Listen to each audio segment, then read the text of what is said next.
E a impressão que dá quando você diz de anistiar o Bolsonaro, que você está mais interessado em ganhar o voto dos apoiadores dele do que acreditar mesmo nisso. Bom, mas eu porque não é muito dúvida, diferente da tua história. Mas a minha história não quer dizer que eu esteja trabalhando por ninguém, para prender ninguém. Tá certo? Eu sou um homem que governa em paz. Mas aí anistiar ele não é banalizar um pouco essa coisa da forma que ele trata a democracia? Olá, eu vim a Goiânia para conversar com uma pessoa que você já deve, só de eu ter falado que eu estou em Goiânia, imaginado quem é. Começou na política há muitos anos, já foi candidato a presidente da República, passou pelo Congresso nas duas casas, teve como deputado e senador atuações muito marcantes. É um personagem que é difícil a gente não perceber que ele está no ambiente, porque ele tem uma posição muito firme e gosta de falar de uma maneira que se coloca com a presença. Logo a gente percebe que o meu entrevistado de hoje está no espaço. E é com esse estilo marcante que ele está se colocando como candidato a presidente da República de novo, pela segunda vez agora no ano que vem. A primeira vez foi em 1989. Até agora já houve alguns outros ensaios dessa candidatura. E uma das perguntas que eu vou fazer para ele hoje é se agora é para valer. Ronaldo Caiado, obrigado por me receber aqui no Palácio Pedro Ludovico, em Goiânia. Eu que agradeço, Guilherme, essa conversa nossa e você sabe, eu tenho posições muito definidas, muito claras. Eu fui candidato a presidente da República em 89 e serei agora candidato a presidente da República em 2026.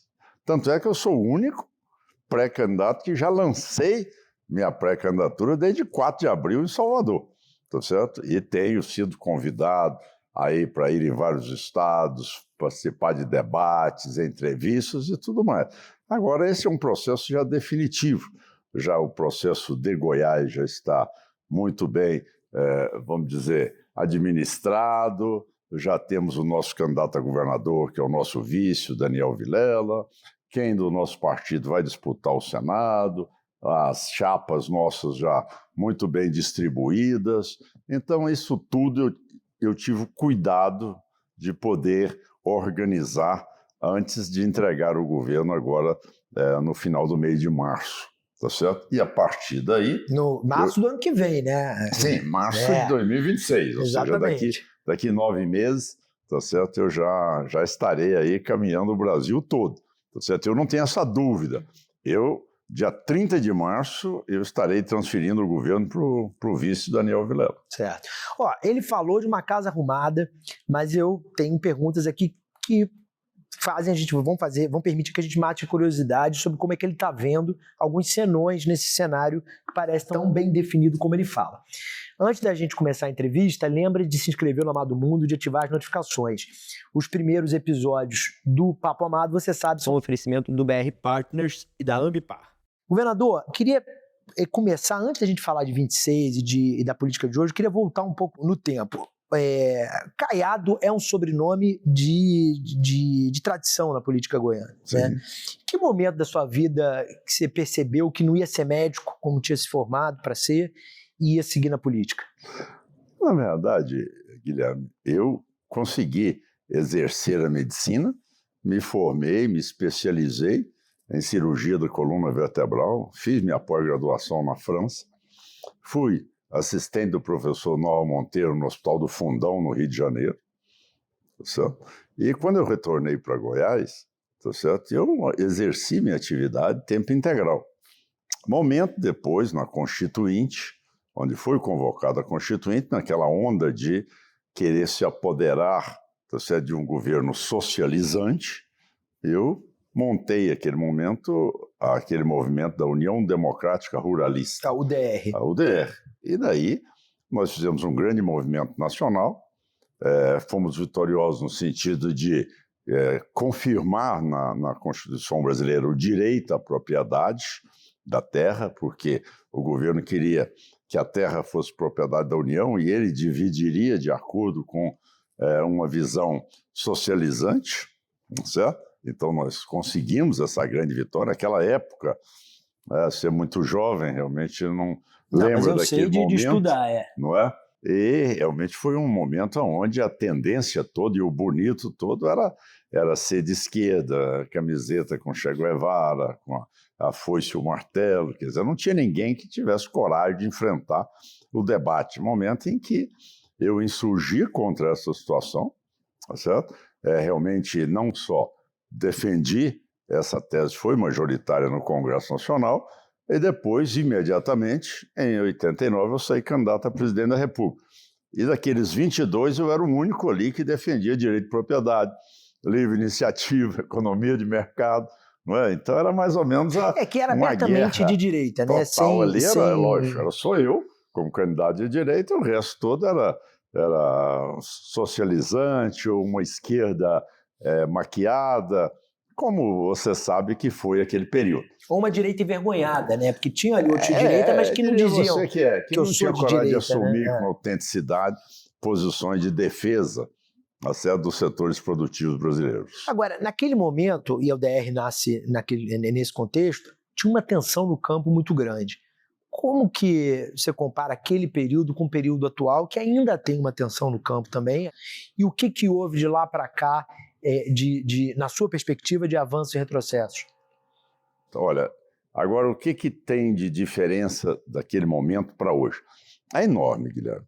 É algo assim que, sabe, é uma transformação que ninguém acredita. Porque naquela época, quando nós começamos essa luta, uma cesta básica ela custava 48% do salário do cidadão. Certo? Se não fosse o Lula, ela custa 17%. Hoje. Era um país que importava tudo. Certo? Era um país que produzia 60 milhões de toneladas de grãos. Produz 320, crescendo. Então você vê, né? 5 vezes mais. É algo inédito. Nenhum país no mundo conseguiu isso. É o maior exportador de carne, o maior exportador de soja, tá certo? O segundo maior exportador de milho, o maior exportador de café. Então, hoje, o Brasil não é competitivo em manufaturado, o Brasil não é competitivo na indústria, tá? No comércio, prestação de serviço, porque é consumo interno nosso, sim, tá certo? O Brasil só é competitivo na agropecuária, não é na tecnologia, na inovação, tá certo? Então, é este o momento que nós estamos vivendo. A agropecuária brasileira sustentando o país para ele continuar agora a ver se um governo se sensibiliza com a área de tecnologia, inovação, apoia talentos, pessoas nessa área, para ver se nós não perdemos mais este momento de uma luta globalizada que é a inteligência artificial. Sim. O senhor falou de ciência, eu resolvi trazer logo para no começo da nossa conversa um tema que eu ia falar mais para frente. Na pandemia, você rompeu com o Jair Bolsonaro no momento que ficou claro que ele não ia ceder de defender o fim do isolamento, defender tratamento precoce, insistir na coisa da ivermectina, e ficou nacionalmente muito, muito forte aquele movimento que você fez de dizer, olha, eu sou médico, não dá, após sucessivas tentativas de trazer ele para o lado da ciência. Como é que foi aquele rompimento ali? Como que foi na relação privada de vocês dois aquilo? Olha, eu me posicionei por várias vezes, dizendo a ele que eu ainda sou o único governador médico no Brasil. Tá? De uma virose que nós não sabíamos nada sobre ela. Nada. Não tinha noção do que, como você implantar um protocolo para tratá-lo. Como? O quê? Com que base? Você conversava com os colegas em outros países que já estavam um quadro mais avançado da disseminação da doença, da virose.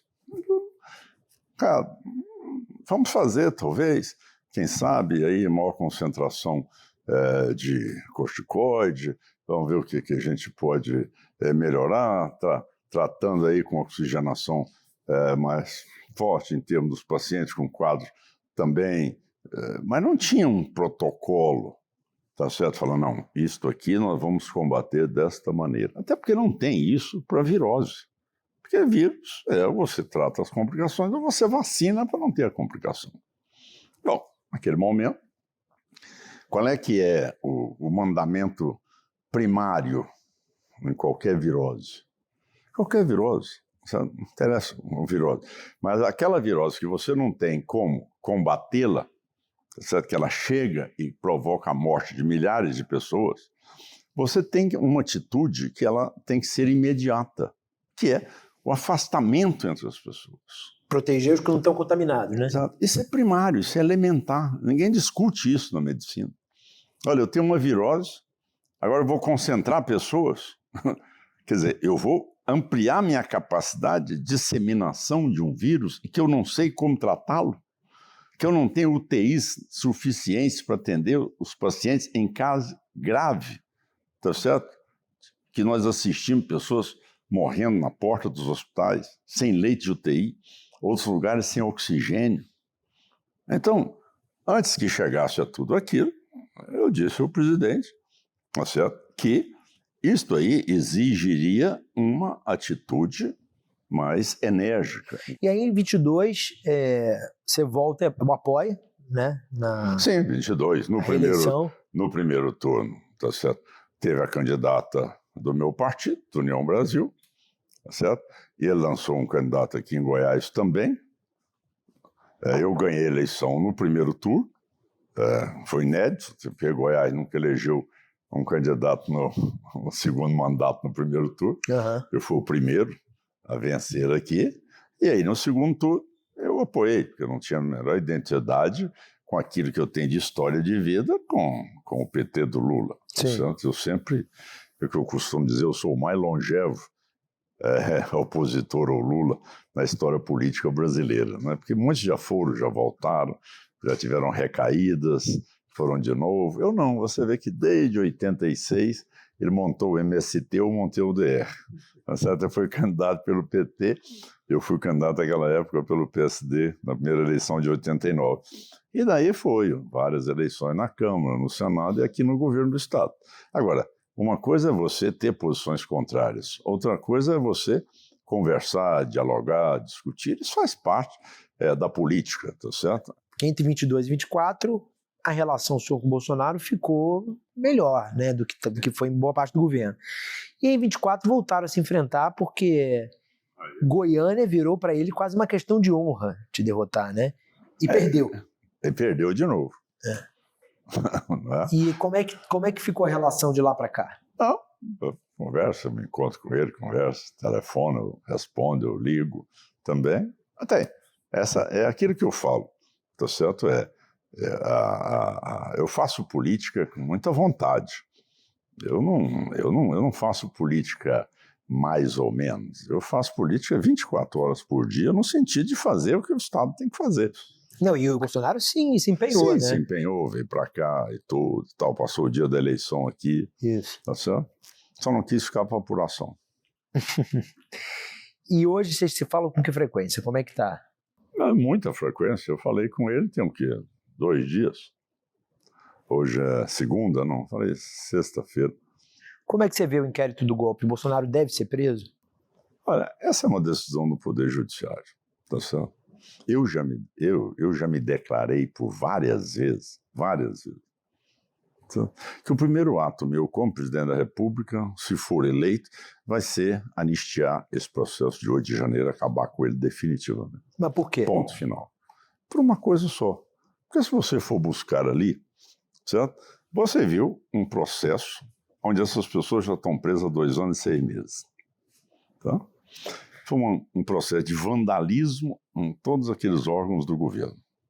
Tá? Destruiu todos ali a sede dos poderes constituídos. Com uma certa omissão também das pessoas que estavam no comando do país. Mas então quer dizer que o senhor concordaria com essa algazarra? Não. Eu não admito o baderno. Mas também não dá mais para você imaginar que você está 8 dias no poder e de repente acontece um fato que você não sabe nada. É porque o Bolsonaro, o inquérito não pega o 8 de janeiro ainda, tanto que a PF dividiu.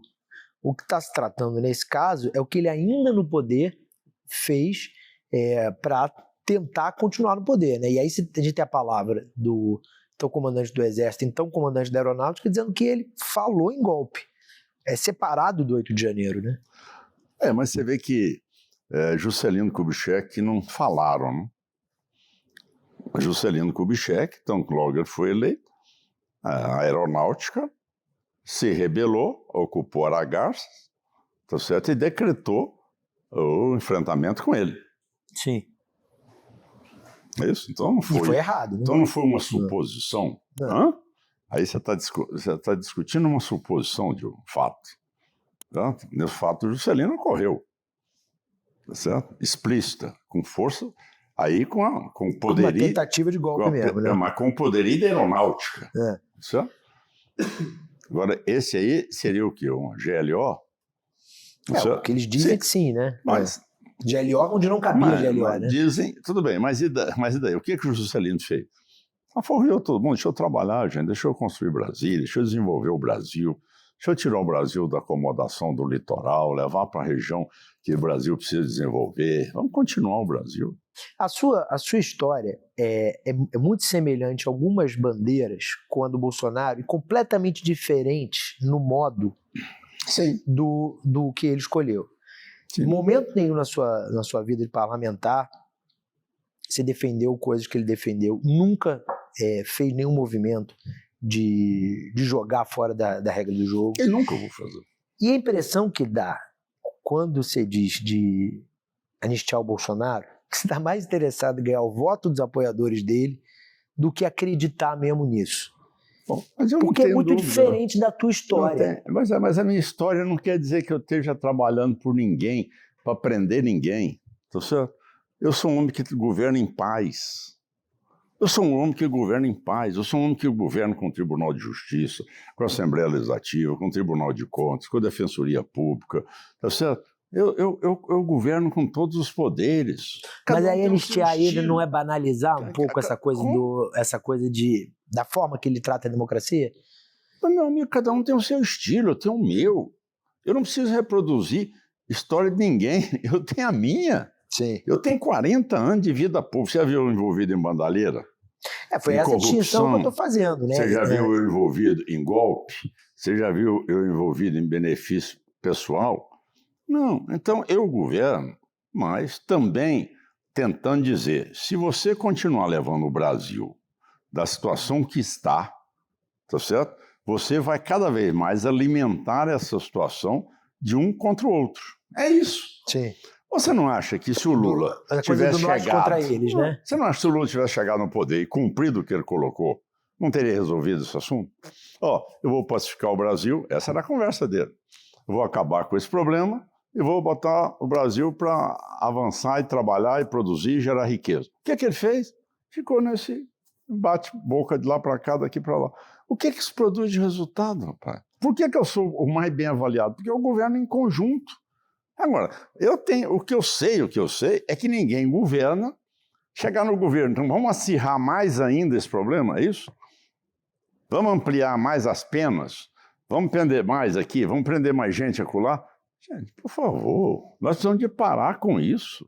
Não é função do Supremo. O Supremo tem que interpretar a Constituição. Função do presidente, se ele não for, tá certo, um presidente amorfo, como é o Lula, é ele que teria que tomar a frente das coisas e dizer, olha, agora para frente o meu governo é esse, tem meta, tem programa, eu vou trabalhar, eu vou buscar o resultado para a população. Na hora H, você tem segurança que o União Brasil vai te dar legenda? Bom, isso aí é uma pergunta que vale para todos os partidos, não é verdade? Acho que menos para o Lula e o PT, porque o Lula manda e o PT obedece. Porque não tem outro, não certo? Porque não tem outro, não é? Isso vale para todos os partidos. Certo? Eu tenho uma vivência também de vida partidária, dentro do PFL, Democratas, depois criamos União Brasil, e agora caminha para fazer a federação do União Brasil com o PP. Certo? Sei que é o maior partido do Brasil, ele passa a ter uma condição privilegiada, e eu estou cumprindo aquilo que é a minha obrigação, que é de chegar no mínimo 10%, tá certo?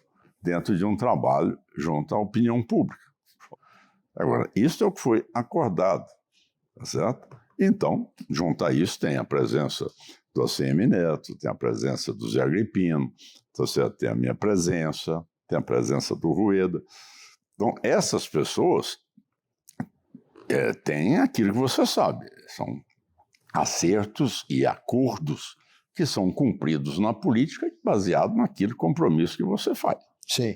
Tarcísio de Freitas é hoje o seu primeiro adversário a ser batido, no sentido de que se ele sair pré-candidato, vão ter dois nomes da direita, vindo de governos da direita, que foram apoiadores do Bolsonaro, quase que seus governos todos.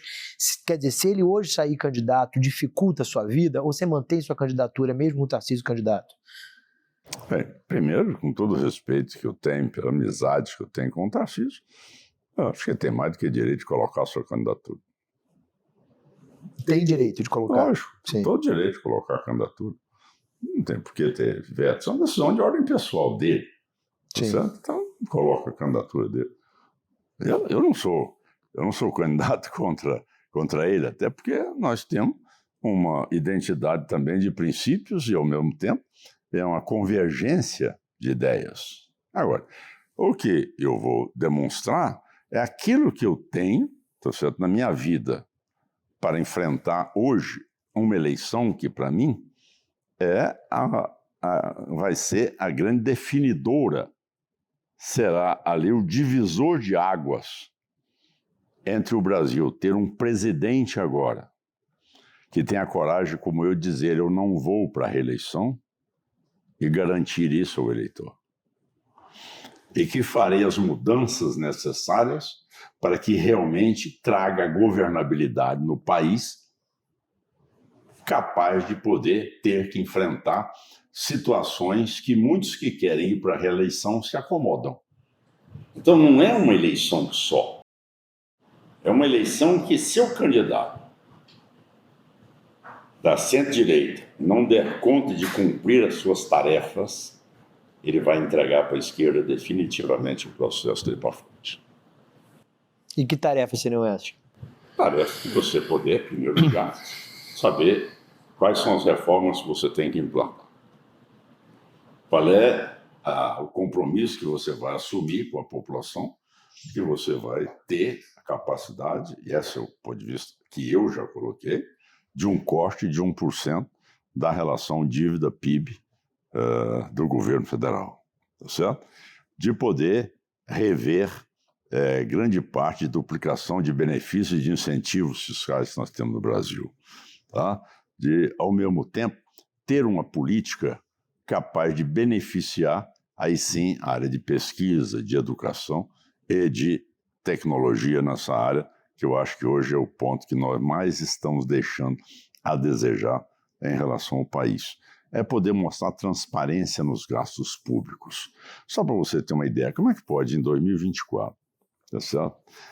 O governo federal ter aí arrecadado mais de 3 trilhões e 800 bilhões de reais. E está aí mandando medida para o Congresso agora para aumentar a carga tributária. A mais alta carga tributária que o brasileiro já pagou em toda a sua história. 32,5%, tá certo? Hoje foi arrecadado com impostos dos brasileiros. Ultrapassa 3 trilhões e 800 bilhões. Então, que governo é esse? São essas mudanças que você tem que fazer. Minha maneira de trabalhar, vou trabalhar com os governadores. Certo? Não vou governar para ter reunião todo dia com meus ministros. Reunião com o ministro terá, junto com meus governadores, o governador da região norte, aqui, governador da região centro-oeste, sul, sudeste. Vou governar com os governadores, dando condições para eles desenvolverem suas regiões. Não vou tutelar ninguém. Eu vou ver quem tem competência para desenvolver E aí ele vai mostrar que ele é melhor. Agora, voltando ao Tarcísio, se ele sair candidato, você mantém candidatura também? Lógico. Sim. Sem dúvida alguma. E Eduardo Bolsonaro? A minha primeira, sem dúvida, todos. Eu acho que a minha primeira candidatura a presidente nós eram 22. É verdade. Não é? 22. Agora eu acho que pode ter no máximo uns 6 ou 8, talvez, né? Candidatos. Eu acho que essa é a beleza do primeiro turno. Cado, a Michelle seria uma boa presidente da República? Olha, não cabe a mim fazer, eu não tenho intimidade com ela, não tenho conhecimento dela. Às vezes que eu a conheci foi bom dia, boa tarde, quando estive no Palácio, quando ela esteve em Goiás. Eu não faço juízo de valor de quem realmente eu não tenho dados para dizer a você nenhuma posição de avaliação. E qual é a sua visão sobre outro nome também que está se colocando à direita, que é o Romeu Zema, seu colega de Minas Gerais? Tem condições de ser candidato? Tem, lógico que tem. Lógico, condição, tem toda a condição de ser candidato. Ele recebeu o estado dele, de Minas Gerais, em situação grave também, e encerra o seu mandato e tem toda a condição de poder. Não só tem condições, já se lançou o candidato. Já se lançou, Já se lançou, já é candidato. Já é pré-candidato. Agora, é muito nome da direita para uma provável vaga só no segundo turno. Porque a esquerda está muito simples para a esquerda. Só tem um nome lá que é o do Lula. Então vai ter que ter um afunilamento de vocês. Quais são os parâmetros que nessa definição vão ser levados em conta pelo eleitor, na sua opinião? É a experiência? É o sobrenome Bolsonaro? É o apoio do Bolsonaro? O que vai definir quem vai ser o nome que vai estar no segundo turno? Provavelmente contra o Lula, né? Olha, eu sinceramente, eu acredito que neste momento o eleitor vai analisar o candidato. Certo? Você escolhe o médico para operar seu filho porque ele é seu compadre, ele é seu vizinho, ele é seu amigo, ou porque ele é competente? Então, você naquele momento vai buscar o cara mais competente para operar seu filho. Não é porque ele é protegido de A, protegido de B, é porque ele tem, talvez, um estado seja maior, um estado seja menor, nada disso. Acho que você vai buscar para ser presidente da República alguém que possa, num momento desafiador, que é esta eleição de 2026, saber se posicionar como presidente da República. Tá certo? Segurança é a sua principal plataforma. Embora você fale do equilíbrio fiscal, das realizações das outras áreas, segurança, até pela tua história como parlamentar, é uma marca que a gente associa a Caiado, é uma marca que você gosta de projetar. Qual o caminho do meio, se é que é possível ter esse caminho, entre o endurecimento necessário na segurança, sem resvalar para a violência policial, que a gente volta e meia vê cenas no Brasil inteiro acontecendo, e muitas vezes com gente que não tem nada a ver com crime. Quando você tem um estado que roubava 11 mil caminhonetes por ano, onde não tinha seguradora, onde as pessoas não moravam em casa, queriam ter um apartamento, onde as pessoas não tinham coragem de sair à noite, as crianças não podiam ir para a escola, tá certo? O narcotráfico mandava no entorno de Brasília e nas cidades turísticas do estado de Goiás, onde o nível de violência chegou a enquadrar Goiás as cidades mais violentas do Brasil, entre elas cidades do entorno, 4 delas. Quando você tinha um estado onde a pessoa simples não podia fazer a feira às 4 horas da manhã, porque era assaltado, não podia pegar o ônibus às 4 da manhã, porque era assaltado e agredido, não podia passear com o neto ou com o filho na praça, porque tinha que estar dentro de casa fechada, trancada. Bom, mas não está boa a educação, não está bom a saúde, não está bom o quadro fiscal, não está bem nada. Mas de todos esses, qual é que eu consigo fazer uma reação mais rápida e que repercutirá em todas elas? A segurança pública. Agora, por que os outros não fazem? Porque não tem coragem de fazer. Não é que ninguém não saiba disso. Mas quem é que vai enfrentar faccionado? O problema todo é que eu falo e tenho coragem de fazer. Qual a sua opinião sobre a PEC da segurança? Aquilo é um engodo. Aquilo é uma farsa. Sabe? E é uma farsa bem pensada. Não é uma farsa que foi lançada só. Aquilo tem um projeto, tá certo, de governo. Qual que é o projeto de governo? Você pega uma SUSP, que é um Sistema Único de Segurança Pública, e você, que é governo federal, não faz a sua parte. Você não toma conta de fronteira, você não toma conta de contrabando de arma, você não toma conta de lavagem de dinheiro, você não toma conta do litoral, e você simplesmente quer baixar uma regra, alterar a Constituição de 88 e dizer, olha, agora quem vai mandar, quem vai definir as regras de procedimento vai ser o ministro da Justiça, que vai saber como é que se deve combater o crime em Goiás, no Acre, no Mato Grosso, no Rio Grande do Sul. Mas isso tem um objetivo, concentrar poder. A concentração de poder é o que todo governo socializante quer, concentrar poder. Então tira das polícias a autonomia. Vamos considerar 2027, você é o presidente da República, ganha ano que vem, e aí Rio, São Paulo continua na mesma situação que está há décadas, né? Como você, como presidente, vai conseguir interferir para fazer São Paulo melhorar a situação de segurança sem ter esse poder na mão? Não, veja bem, você tem um poder na mão. Que é o de cuidar das fronteiras. Tudo bem, não. O que já cabe hoje à União, né? Peraí, mas se hoje, tá certo, São Paulo e Rio de Janeiro, eles não têm indústria daqueles armamentos que estão lá dentro, não. Se eu der conta de fazer com que o crime de lavagem de dinheiro, o contrabando de armas, tá certo, eles sejam totalmente impedidos, eu vou diminuir enormemente. Eu vou asfixiar toda essa estrutura. Elas vão se armar como? Não tem nenhum combate ao narcotráfico no Brasil. Você não vê nenhum acordo internacional. Você não vê, por exemplo, você falou do Rio de Janeiro e São Paulo. E, por exemplo, nós já entregamos a Amazônia, porque hoje tudo está lá. Droga. Sim. É o crime organizado garimpo, todo, né? E madeira. Tudo isso hoje, eles comandam. Para a gente terminar, queria te fazer uma pergunta mais aberta. Se não tiver, por alguma razão, na urna, Ronaldo Caiado, que nome você apoiaria? Bom, primeiro, porque inexiste essa hipótese. Eu pretendo estar vivo.